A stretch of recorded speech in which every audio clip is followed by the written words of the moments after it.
Welcome back. Now let's stay here in Maryland, focus on the teams from the Bayside. Now we've got a trio of teams. We're going to start with the Snow Hill Eagles, Devin. Yeah, they're pretty good last year, finishing 5-4, but they got to replace a lot of their sky attack offense from last year. Saheem Pollock and Tyler Reddick. They had some incredible athletes last year. Yeah, they're two really explosive playmakers, and head coach Raheem Hammond is looking forward and looking towards team leaders Elijah Cotton, Justin Shipley, and Christian Russell to step up, and he is hoping that team morale is from last year's team is still strong, and that momentum carries into this season. And of course, they got to remain healthy. That's what he's expecting. Yep, that is huge. Snow Hill last season, primarily because of Pollock and Reddick, were maybe the only team in the Bayside South besides Decatur last year to consistently make big plays through the air. So we'll see what happens with Snow Hill this year. Who are the athletes that are going to step up?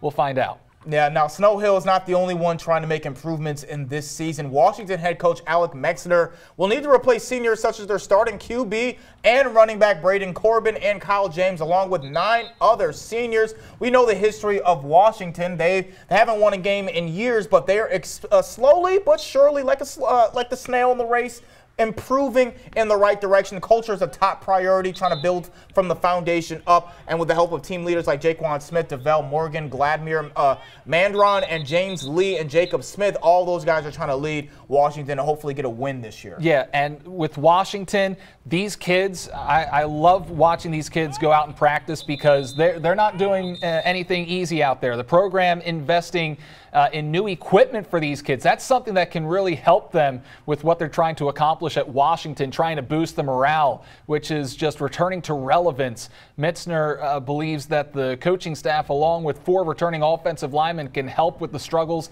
that came with being a young group last year. We're all rooting for you down there in Princess Anne. And they do look a little bit better already than they have the past couple seasons just by that practice video. Now we got to move up to the 2A and focusing on our first Salisbury school in our previews, the Bennett Clippers. Last year 3-7, but they returned most of their skill position players that helped them improve from a winless season 2 years ago. So they're making steps in the right direction as well. QB Liam Nelson was the starter. Yeah, I was going to say Neeson, but no, Liam Nelson was a starter for the second half of last year, and now as a junior, he's going to have to try to lead his team for their first winning record season since 2018. Yeah, I nearly slipped earlier this week, too, reading that name.